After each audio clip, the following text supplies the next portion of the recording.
Hi welcome back friends, I hope आप सब मस्त होंगे। फ्रेंड्स, पिछली वीडियो में हम लोगों ने पास्ट के परफेक्ट टेंस को पढ़ा था। आज हम लोग पढ़ने वाले हैं उसके आगे वाले टेंस को। Past perfect continuous tense. Past perfect continuous tense, इसकी पहचान क्या होती है देखते हैं।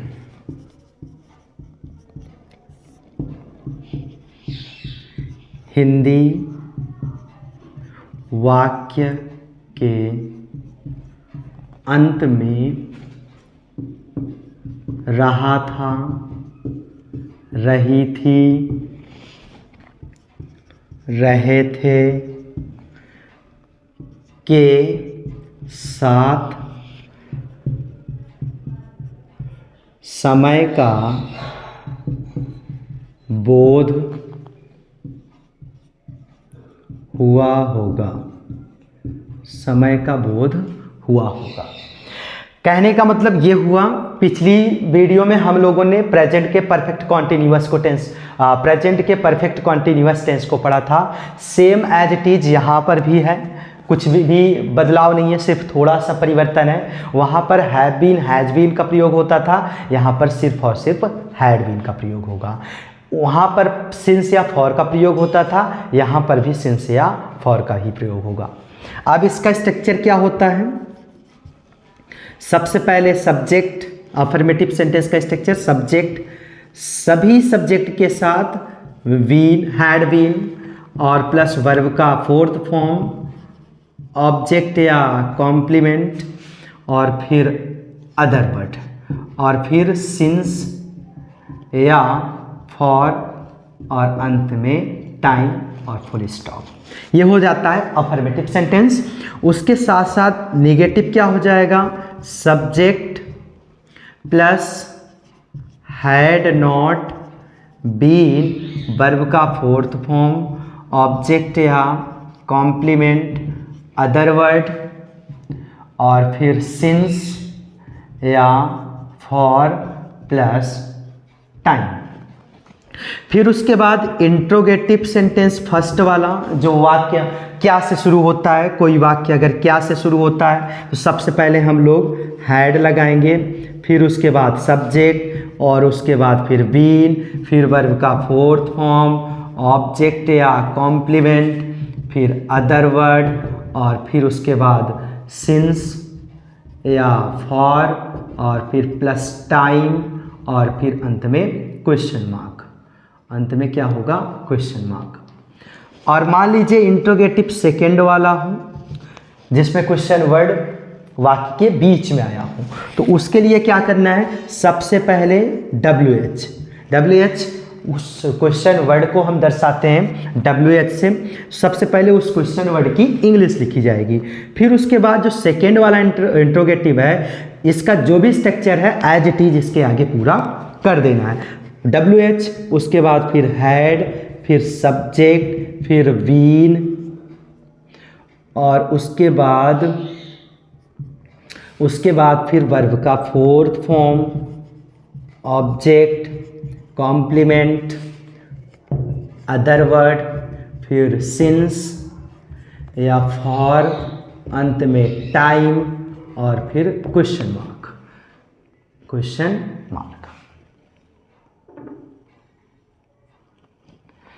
तो कुछ इस तरीके से जो है पास्ट के परफेक्ट कॉन्टिन्यूअस टेंस का स्ट्रक्चर होता है। अब हम लोग देखते हैं सिंस का प्रयोग कहाँ पे होता है और फॉर का प्रयोग कहाँ पर होता है। सिंस और फॉर, इन दोनों में फर्क क्या है?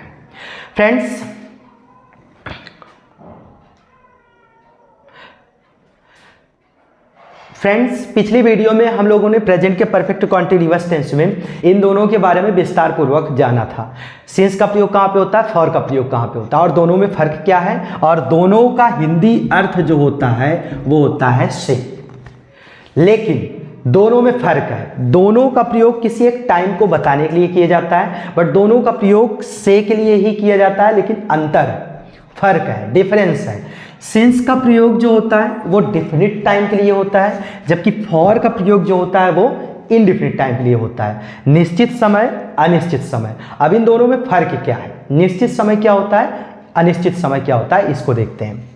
तो सिंस का प्रयोग जो होता है वो निश्चित टाइम के लिए होता है, निश्चित टाइम। अब ये क्या है? तो देखिए, अगर मान लीजिए महीनों का नाम, महीनों का नाम 12 महीनों में से किसी भी एक महीने का नाम आ जाए और उस महीने के नाम के जस्ट बाद से शब्द आ जाए, तो हम उसके लिए किसका प्रयोग करेंगे? सिंस का प्रयोग करेंगे। जैसे जनवरी से, फरवरी से, मार्च से, अप्रैल से, मई से, जून से, तो यहाँ पर महीनों का नाम आ रहा है, तो इसके लिए से के लिए हम क्या लगाएंगे? सिंस लगाएंगे। लेकिन अगर महीना शब्द आ जाए, जैसे 4 महीने से, 5 महीने से, 6 महीने से, तब वहाँ पर से के लिए फॉर का प्रयोग होगा, क्योंकि वहाँ पर महीनों का नाम नहीं दिया गया है। उसी तरह से दिनों का नाम, दिनों का नाम, जैसे सोमवार से, मंगलवार से, बृहस्पतिवार से, शनिवार से, शुक्रवार से, रविवार से, यहाँ पर दिनों का नाम आ रहा है, तो से के लिए किसका प्रयोग होगा? सिंस का। लेकिन अगर कहा जाए 4 दिनों से, 5 दिनों से, 6 दिनों से, 7 दिनों से, 1 दिनों से, 2 दिनों से, यहाँ पर दिनों का नाम नहीं है, इसलिए से के लिए किसका प्रयोग होगा? फॉर का। उसी तरह से वर्ष, वर्षों का नाम, जैसे 2015 से, 2016 से, 2017 से, 2018 से, 2020 से, अगर कुछ इस तरीके से आता है तो वहाँ पर सिंस का प्रयोग होगा से के अर्थ में। लेकिन अगर कहा जाए 4 वर्षों से, 5 वर्षों से, 6 वर्षों से, 7 वर्षों से, 8 वर्षों से, तो वहाँ पर से के लिए फॉर का होगा प्रयोग, सिंस का नहीं होगा। आप ध्यान रखिएगा, वर्षों का नाम आए तो सिंस के लिए, हम से के लिए सिंस का प्रयोग करते हैं। उसी तरह से अगर मान लीजिए ये जो पहर होता है फ्रेंड्स, पहर, जैसे सुबह, शाम, दोपहर, रात, अगर इन शब्दों के पहले लास्ट शब्द आ जाए, जैसे पिछली रात से, पिछली सुबह से, पिछले सप्ताह से, पिछले शाम से, अगर पिछला शब्द आ जाए तो वहाँ पर वो टाइम जो है डिफिनिट होता है, निश्चित समय होता है, और उससे पहले हम क्या लगाएंगे? सिंस का प्रयोग लगाएंगे, सिंस का प्रयोग करेंगे। जैसे पिछली रात से, सिंस लास्ट नाइट, पिछले सुबह से, सिंस लास्ट मॉर्निंग, पिछले दोपहर से, सिंस लास्ट नून, पिछले शाम से, सिंस लास्ट इवनिंग, पिछले सप्ताह से, सिंस लास्ट वीक। तो यहाँ पर एक डिफिनिट है, एक निश्चित है कि पिछले, जो इसके पहले बीता है, तो इसलिए डेफिनिट माना जाएगा, और इसके लिए हम किसका प्रयोग करेंगे? सिंस का प्रयोग करेंगे। उसके साथ साथ बजे शब्द, बजे शब्द आ जाए, बजे शब्द का मतलब 4 बजे से, 5 बजे से, 12 बजे में से कोई सा एक टाइम हो, 1 बजे, 2 बजे, 3 बजे, 6 बजे, 7 बजे, 8 बजे से, तो वहाँ पर किसका प्रयोग होगा? सिंस का प्रयोग होगा। किसके अर्थ में? से के अर्थ में। आई होप समझ में आ गया होगा, डिफरेंस समझ में आ गया होगा। अब देखते हैं फॉर का प्रयोग कहाँ पर, किस हद तक इसका प्रयोग होता है, कहाँ पर किया जाता है। तो अगर महीना शब्द आ जाए, 4 महीना, 5 महीना, 6 महीने से, 7 महीने से, तो से के लिए फॉर का प्रयोग होगा। दिनों का नाम ना आकर के कुछ दिन शब्द आ जाए, 4 दिन से, 5 दिन से, 6 दिन से, तो से के लिए फॉर का प्रयोग होगा। उसी तरह से वर्ष, 4 वर्ष से, 5 वर्ष से, 6 वर्ष से, वर्षों का नाम नहीं है, इसलिए से के लिए फॉर का प्रयोग होगा। और अगर इस बजे की जगह पर 4 घंटे से, 5 घंटे से, 6 घंटे से, 7 घंटे से, 8 घंटे से अगर ये शब्द आ जाए, घंटे शब्द आ जाए, तो से के लिए फॉर का प्रयोग होगा, सिंस का प्रयोग बिल्कुल नहीं होगा। आई होप समझ में आ गया होगा। अब कुछ ट्रांसलेशन देखते हैं, कुछ सेंटेंस को देखते हैं जिसमें सिंस या फॉर का प्रयोग करना होगा, और फिर जो है डाउट आई थिंक पूरी तरह से क्लियर हो जाएगा। वह 2 बजे से एक पत्र लिख रही थी। वह 2 बजे से एक पत्र लिख रही थी। तो यहाँ पर सबसे पहले क्या हो जाएगा, सी। यहाँ पर तो यहाँ पर सबसे पहले क्या हो जाएगा, सी। सी के साथ हैड बीन, उसके बाद लिख रही थी वर्ब का फोर्थ फॉर्म राइटिंग, एक पत्र ए लेटर, उसके बाद यहाँ पर से आया है। और अभी जस्ट हम लोगों ने सीखा बजे शब्द आया है, तो यहाँ पर क्या होगा, सिंस। और उसके बाद कितने बजे से, 2 बजे से, तो यहाँ पर 2 ऐसे लिखो और उसके बाद फिर जो है ओ लिखो और यहाँ पर क्लॉक लिख दो। तो ओ क्लॉक का मतलब क्या होता है, बजना, बजे। तो यहाँ पर 2 है तो 2 बजे से। एक और सेंटेंस देखते हैं, तुम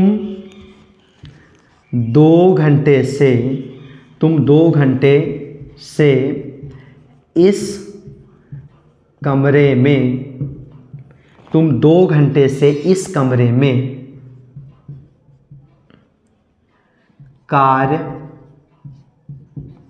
कर रहे थे। तुम 2 घंटे से इस कमरे में कार्य कर रहे थे। तो सबसे पहले यहाँ पर यूं, उसके बाद हैड बीन, उसके बाद कर रहे थे डूइंग वर्क, उसके बाद मेकिंग लिस्ट इन, इस कमरे में तो दिस रूम, दिस रूम, और उससे पहले क्या है, से। तो से के लिए अब यहाँ 2 घंटे हैं। अभी जस्ट हम लोगों ने सीखा अगर घंटे शब्द आ जाए तो हम लोग फॉर का प्रयोग करते हैं। से के लिए यहाँ पर क्या हो जाएगा, फॉर 2 घंटे तो 2 आवर्स, 2 आवर्स। आई होप समझ में आ गया होगा। कुछ और उदाहरण देखते हैं।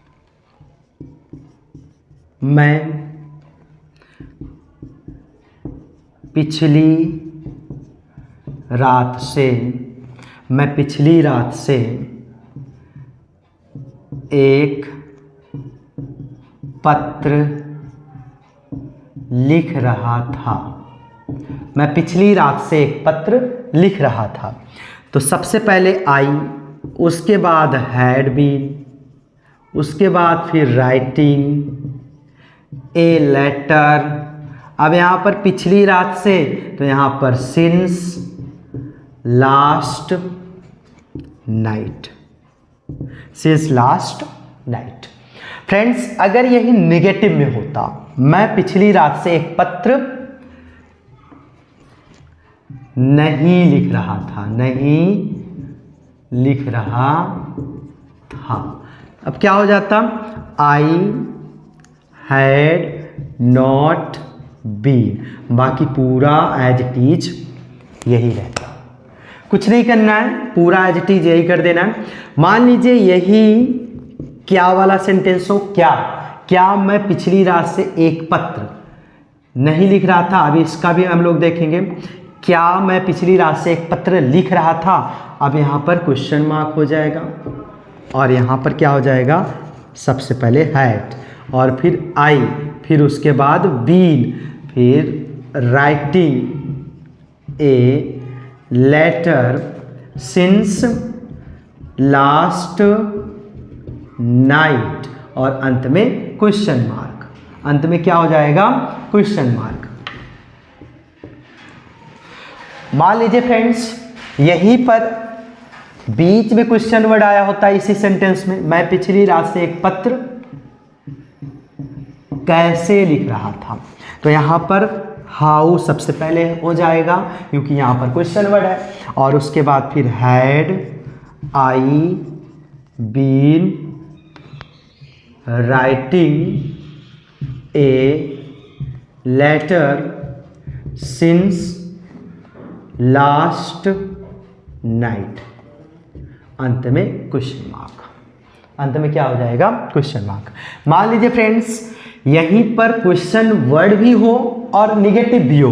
मैं पिछली रात से एक पत्र कैसे नहीं लिख रहा था, यहाँ पर ऐसे ही कुछ होता, कैसे नहीं लिख रहा था, तो कुछ नहीं करना है। अगर मान लीजिए क्या से कोई वाक्य शुरू होता है तो, और या फिर किसी भी वाक्य के बीच में कोई क्वेश्चन वर्ड आता है तो और उसके साथ साथ निगेटिव भी आया हो, अर्थात नहीं शब्द का भी प्रयोग हुआ हो, तो सब कुछ सेम प्रोसेस में ही रहेगा।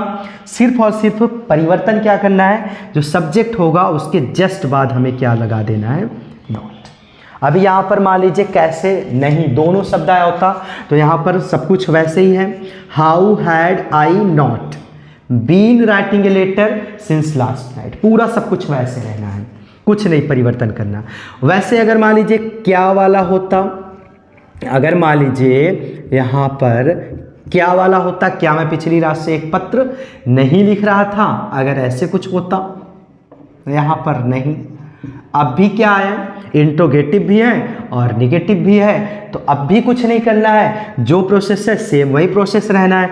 हैड पहले आया है इस क्या के माध्यम से, और यहाँ पर आई सब्जेक्ट है, और यहाँ पर आई के बाद क्या कर देना है, नॉट लगा देना है। Had I not been writing a letter since last night. I hope समझ में आ गया होगा और ये सारे डाउट्स क्लियर हो गए होंगे। और यहाँ आज हम लोग जो है पास्ट के परफेक्ट कॉन्टिन्यूअस टेंस को समाप्त करते हैं, और फिर अगले क्लास में हम लोग जो है फ्यूचर टेंस को पढ़ेंगे।